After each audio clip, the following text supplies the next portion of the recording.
All student welcome to our channel SWR।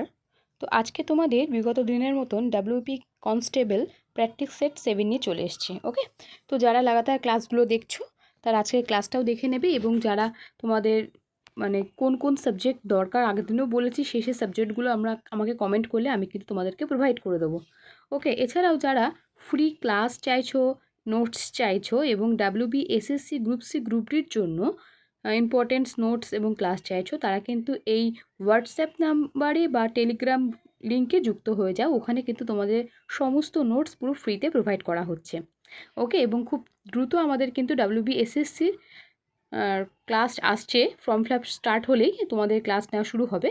তো চলো আজকে আমাদের কোয়েশ্চেনগুলো আমরা দ্রুত প্র্যাকটিস করে নিই। দেখো, প্রথম প্রশ্ন কি বলেছে যে কে হুমায়ুনামার রচয়িতা ছিলেন। তো হুমায়ুনামার রচয়িতা কে ছিলেন? গুলবাদন বেগম, তাই তো?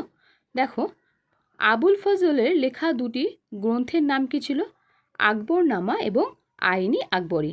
কেন বললাম এটা? কারণ দেখো, তোমাদের প্রশ্ন এখানে আবুল ফজলের যে পয়েন্টটা ছিল এটা ইম্পর্টেন্ট পয়েন্ট, তাই তোমাদের এখানে এটা ক্লিয়ার করে নিলাম। এটা কিন্তু খুবই ইম্পর্টেন্ট একটা পয়েন্ট যে আবুল ফজলের লেখা দুটি বইয়ের নাম কি? আকবরনামা এবং আইনি আকবরী। নেক্সট কোয়েশ্চেন দেখো কি বলছে। বলছে ভারতের উপমহাদেশে চাষবাসের প্রাচীনতম নিদর্শন কোন প্রত্নক্ষেত্র থেকে পাওয়া যায়? প্রত্নক্ষেত্র থেকে পাওয়া যায়। তো কোথা থেকে পাওয়া যায়? এটা পাওয়া যায় তোমাদের মেহেরগড় থেকে। ওকে, উপমহাদেশে চাষবাসের প্রাচীনতম নিদর্শন পাওয়া যায় কোথায়? মেহেরগড় সভ্যতা থেকে পাওয়া যায়। দেখো, মেহেরগড় সভ্যতা থেকে কিছু ইম্পর্টেন্ট পয়েন্ট দেখে নাও। মেহেরগড় সভ্যতা আবিষ্কার করেছেন কে? ফরাসি প্রত্নতাত্ত্বিকবিদ যা ফ্রান্সিস জারিস, এবং আবিষ্কার করেছে কবে? 1974 সালে। অবস্থান কোথায়? মেহেরগড় সভ্যতার অবস্থান কোথায়? এটির অবস্থান কিন্তু তোমাদের পাকিস্তানের বেলুচিস্তানের কাচ্চি সমভূমিতে বোলান গিরিপথের কাছে কিন্তু মেহেরগড় সভ্যতাটি অবস্থিত। ক্লিয়ার? চলো, যেটা ইম্পর্টেন্ট থাকবে যে পয়েন্টগুলো আমি তোমাদেরকে ক্লিয়ার করে দেবো। চলো নেক্সট দেখো। নেক্সট কোয়েশ্চেন বলছে অসহযোগী আন্দোলনের পরিকল্পনা গ্রহণ করা হয় কখন? তো অসহযোগী আন্দোলনের পরিকল্পনা গ্রহণ করা হয় তোমাদের কংগ্রেসের নাগপুর অধিবেশনে। ওকে, নাগপুর অধিবেশনে কিন্তু অসহযোগী আন্দোলনের পরিকল্পনা তোমাদের গ্রহণ করা হয়েছিল। দেখো, ইম্পর্টেন্ট পয়েন্টগুলো দেখে নিই। 29শে ডিসেম্বর 1920 ভারতীয় জাতীয় কংগ্রেসের অধিবেশন হয়, এবং নাগপুর অধিবেশন হয়েছিল কবে? 1929 সালে। কবে হয়েছিল? 1929 সালে। আর জাতীয় কংগ্রেস অধিবেশন কবে হয়েছিল? 29শে ডিসেম্বর 1920 সালে। আর দ্বিতীয় গোলটেবিল বৈঠক কবে হয়েছে? 1931 সালে। ক্লিয়ার? তাহলে ক্লিয়ার হলো? দেখো, আর একবার দেখে নাও তোমরা। বলছে 29শে ডিসেম্বর 1920-তে ভারতের জাতীয় কংগ্রেসের প্রথম অধিবেশন হয়, এবং জাতীয় কংগ্রেস অধিবেশন হয়েছিল, এবং লাহোর অধিবেশন, এটা কিন্তু কী হয়েছিল? দেখো, প্রশ্নে দেখতে বুঝতে পারবে। লাহোর অধিবেশন 1920-তে কী হয়েছিল? 1920-তে হয়েছিল লাহোর অধিবেশন। আর নাগপুর অধিবেশন কবে হয়েছিল? 1929-এ। এবং দ্বিতীয় গোলটেবিল বৈঠক কবে হয়েছিল? 1931-এ। ক্লিয়ার হয়েছে? চলো নেক্সট কোয়েশ্চেন দেখো। বলছে WTO এর পূর্ববর্তী নাম কী ছিল? তো WTO এর পূর্ববর্তী নাম কী ছিল? গ্যাট। ওকে, তো দেখো WTO সম্পর্কে কিছু ইম্পর্টেন্ট দেখে নেবো আমরা। বলছে হু এর সদর দপ্তর কোথায়? জেনেভা, সুইজারল্যান্ডে। সুইজারল্যান্ডের জেনেভাতে তোমাদের হু এর সদর দপ্তর অবস্থিত। ওকে, এবং হু এর পূর্ণ নাম কি? ওয়ার্ল্ড হেলথ অর্গানাইজেশন বা বিশ্ব স্বাস্থ্য সংস্থা। এটি কবে প্রতিষ্ঠিত হয়েছিল? হু 7ই এপ্রিল 1948 সালে কিন্তু এটি প্রতিষ্ঠিত হয়েছিল। নেক্সট কোয়েশ্চেন দেখো। বলছে পোঙ্গল প্রধান উৎসব যে রাজ্যে। তো পোঙ্গল কোথাকার উৎসব প্রধান? কিন্তু এটা কেরালা রাজ্যের প্রধান উৎসব। ওকে, চলো নেক্সট দেখি। নেক্সট বলছে কুমারী নদী কোন নদীর উপনদী? তো কুমারী নদী কার উপনদী? কুমারী নদী কিন্তু কংসাবতী নদীর উপনদী। দেখো, মহানদীর উপনদী কোনটি? সিওনদ, টেনস, এবং আর একটা ইম্পর্টেন্ট আছে, আর একটা মহানদীর ইম্পর্টেন্ট যেটা খুব আসে, সেটা কিন্তু আইভি বা আইভি।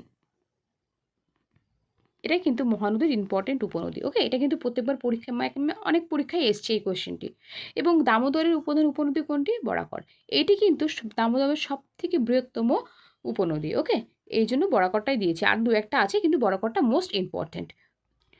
নেক্সট কোয়েশ্চেন দেখো কি বলছে। বলছে এলিজা টেস্ট পদ্ধতি যে রোগ নির্ণয় করার জন্য ব্যবহার করা হয় তা হলো, এটি কী রোগ নির্ণয় করা হয় এই টেস্টের মাধ্যমে? এই টেস্টের মাধ্যমে এইডস অ্যান্টিবডি রোগ নির্ণয় করা হয়। চলো নেক্সট কোয়েশ্চেন দেখো। বলছে টমাস কাপ কোন খেলার সঙ্গে যুক্ত? তো টমাস কাপ তোমাদের টমাস কাপ তোমাদের ব্যাডমিন্টন খেলার সাথে যুক্ত, ব্যাডমিন্টন খেলার সাথে যুক্ত। দেখো দেখে নেব ক্রিকেট খেলার সাথে কোন কোন কাপ যুক্ত। আইসিসি চ্যাম্পিয়ন্স ট্রফি, বিজয় হাজরা ট্রফি, আরও অনেক ট্রফি আছে, কিন্তু এগুলো মোস্ট ইম্পর্টেন্টগুলো এসেছিলো, সেটা আমি দিয়ে দিয়েছি।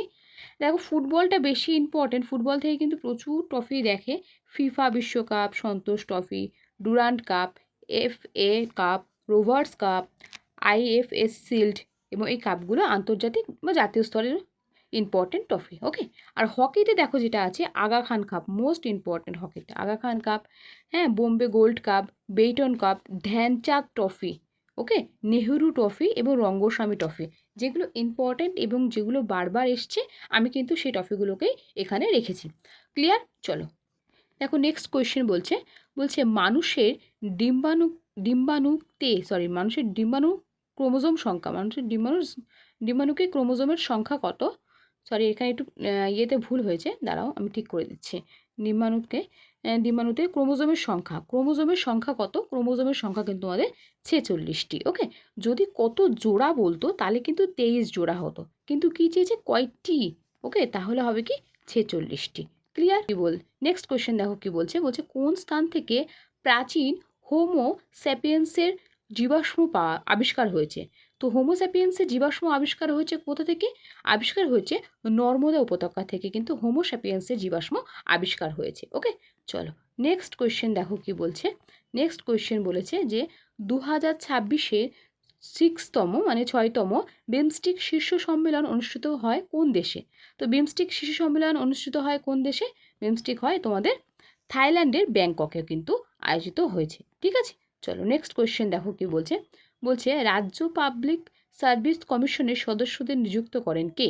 তো রাজ্য পাবলিক সার্ভিস কমিশনার নিযুক্ত করেন কে? রাজ্যপাল। ওকে, চলো নেক্সট কোয়েশ্চেন দেখো কি বলছে 1878 সালে দেশীয় মুদ্রাযন্ত্র আইন বাতিল করেন কে? তো দেশীয় মুদ্রাযন্ত্র আইন বাতিল করেছেন লর্ড রিপন। লর্ড রিপন কিন্তু দেশীয় মুদ্রাযন্ত্র আইন বাতিল করেছেন। নেক্সট কোয়েশ্চেন দেখো বলছে অর্নিথোলজি হলো কোন সংক্রান্ত বিদ্যা? তো অর্নিথোলজি আমাদের কোন সংক্রান্ত বিদ্যা?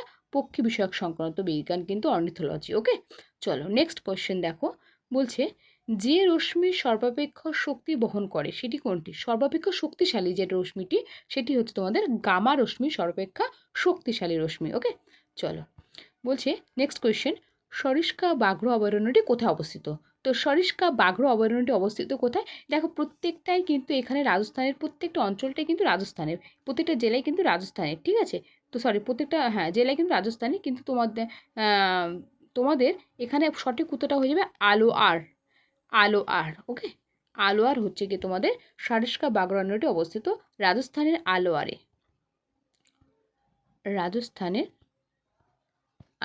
আলোয়ারে। ওকে, চলো নেক্সট কোয়েশ্চেন কি বলছে দেখো। আচ্ছা দেখো কি বলছে নেক্সট কোয়েশ্চেন কি বলছে দেখো বলছে সর্বভারতীয় কিষাণ সভার প্রথম সভাপতি কে? তো সর্বভারতীয় কিষাণ সভার প্রথম সভাপতি হলেন স্বামী সহজানন্দ সরস্বতী। ওকে, চলো বলছে রক্ত জমাট বাঁধে সাহায্য করে কোন ভিটামিন? সমাদ বাঁধে মানে ক্লট হতে সাহায্য করে কোন কোন ভিটামিন? তো কোন ভিটামিন সাহায্য করে? ভিটামিন কে কিন্তু সাহায্য করে। দেখো আমরা একটু ভিটামিনটা খুব ইম্পর্টেন্ট, তো সেক্ষেত্রে আমরা ভিটামিন সম্পর্কে কিছু ইম্পর্টেন্ট যেটা আমরা জেনে নেব। তো ভিটামিন এ এর রাসায়নিক নাম কি? রেটিনল।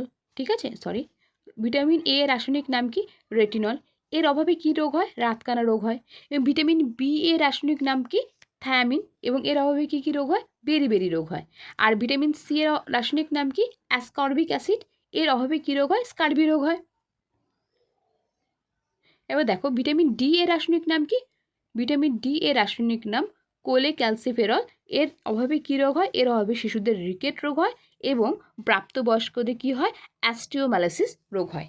আর ভিটামিন ই এর রাসায়নিক নাম কি? টোকোফেরল। এর অভাবে স্নায়বিক সমস্যা বা পেশি দুর্বলতা এগুলি হয়ে থাকে। ওকে, চলো নেক্সট দেখো কি বলছে। নেক্সট কোয়েশ্চেন বলছে যে আইসিসি মহিলা বিশ্ব চ্যাম্পিয়নশিপ 2025 আয়োজিত হয়েছে কোন দেশে? তো কোন দেশে আয়োজিত হয়েছে তোমাদের? আয়োজিত হয়েছে কিন্তু আমাদের ভারতে আয়োজিত হয়েছে। ওকে, চলো নেক্সট কোয়েশ্চেন দেখি। বলছে 2025 সাহিত্য এবং শিক্ষায় পদ্মবিভূষণ পুরস্কার প্রাপ্ত হন কে? তো পদ্মবিভূষণ পুরস্কার প্রাপ্ত হয়েছিলেন এম.টি. বাসুদেব। ইনি কিন্তু মরণোত্তর প্রাইজ পেয়েছেন, ঠিক আছে, মরণোত্তর পুরস্কার পেয়েছেন। চলো নেক্সট কোয়েশ্চেন দেখি। বলছে যে 2025 ইউএস ওপেন গ্র্যান্ড স্ল্যাম বিজেতা কার্লোস আলকারাজ কোন দেশের বাসিন্দা? তো কার্লোস আলকারাজ কোন দেশের বাসিন্দা? স্পেনের বাসিন্দা তিনি। ওকে, চলো নেক্সট কোয়েশ্চেন দেখো। বলছে রোহিত কৃষ্ণ কোন খেলার সাথে যুক্ত? তো রোহিত কৃষ্ণ কোন খেলার সাথে যুক্ত? তিনি কিন্তু দাবা খেলার সাথে যুক্ত। দেখো সম্প্রতি 89তম দাবা গ্র্যান্ড মাস্টার বা 89তম দাবা গ্র্যান্ড মাস্টার কে হয়েছেন? রোহিত কৃষ্ণ। রোহিত কৃষ্ণ হয়েছেন সম্প্রতি 89তম দাবা গ্র্যান্ড মাস্টার। ওকে, সরি, দাবা গ্র্যান্ড মাস্টার হয়েছে রোহিত কৃষ্ণ। কততম? 89তম। কত সালে? 2025-এ। ওকে, চলো নেক্সট কোয়েশ্চেন দেখো। বলছে র্যাডক্লিফ লাইন হবে ওটা, র্যাডক্লিফ লাইন যে দুটি দেশের সীমানাকে নির্দেশ করেছেন। কোন দুটি দেশের সীমানাকে নির্দেশ করেছেন? ভারত এবং পাকিস্তানকে নির্দেশ করেছেন। দেখো ইম্পর্টেন্ট পয়েন্টগুলো। বলছে ভারত ও চীনের মধ্যে কি আছে? ম্যাকমোহন লাইন বা ম্যাকমোহর লাইন। আর ভারত ও বাংলাদেশের মধ্যে কি আছে? ভারত ও বাংলাদেশের মধ্যে আছে তোমাদের 3 বিঘা করিডর, এবং ভারত ও শ্রীলঙ্কার মধ্যে আছে পক প্রণালী, এবং ভারত ও আফগানিস্তানের মধ্যে কি আছে? Durand line. ওকে, চলো নেক্সট কোয়েশ্চেন দেখো। বলছে বিশুদ্ধ জল যে তাপমাত্রায় জমে যায়, তো কত ডিগ্রি তাপমাত্রায় জমে যায়? এখানে প্রত্যেকটা কীভাবে আছে? এটা প্রত্যেকটা ফারেনহাইটে আছে। তো ফারেনহাইটে থাকলে কিন্তু 32 ডিগ্রি ফারেনহাইট হবে। যদি সেলসিয়াসে থাকতো তাহলে তোমাদের হতো 0 ডিগ্রি সেলসিয়াস। আর ফারেনহাইট বললে 32 degree Fahrenheit. Clear? Next question এবং লাস্ট কোয়েশ্চেন বলছে কি বাংলায় তত্ত্বাবধানী সভার প্রতিষ্ঠা করেছিলেন কে? তো তত্ত্বাবধানী সভার প্রতিষ্ঠা করেছেন কে? তত্ত্বাবধানী সভার প্রতিষ্ঠা করেছেন তোমাদের দেবেন্দ্রনাথ ঠাকুর। ওকে, তো চলো আজকে আমাদের 25টা কোয়েশ্চেন প্র্যাকটিস করা হয়ে গেল। থ্যাংক ইউ অল স্টুডেন্ট ক্লাসটা দেখার জন্য। এবং তোমাদেরকে আমি বারবার বলছি, তোমরা যারা ক্লাসটা দেখছো তারা ইউটিউব এবং টেলিগ্রাম লিঙ্কে যুক্ত হয়ে যাও। ওখানে কিন্তু পিডিএফগুলো তোমরা পেয়ে যাচ্ছ। সুস্থ থাকো, ভালো থাকো, সামনে পরীক্ষা আছে, ঠিক আছে? তো সেভাবে পড়াশোনা করো। আর বেশি দিন নিয়ে, হাতে গোনা কয়েকটা দিন, খুব মন দিয়ে পড়াশোনা করো। এনিথিং তোমাদের কোনো সাহায্য লাগলে আমাকে কমেন্ট করো, আমি তোমাদেরকে ডেফিনেটলি সেই নোট প্রোভাইড করে দেবো আমার দ্বারা যতটা পসিবল। তো সুস্থ থাকো, ভালো থাকো, নেক্সট ক্লাসে দেখা হচ্ছে।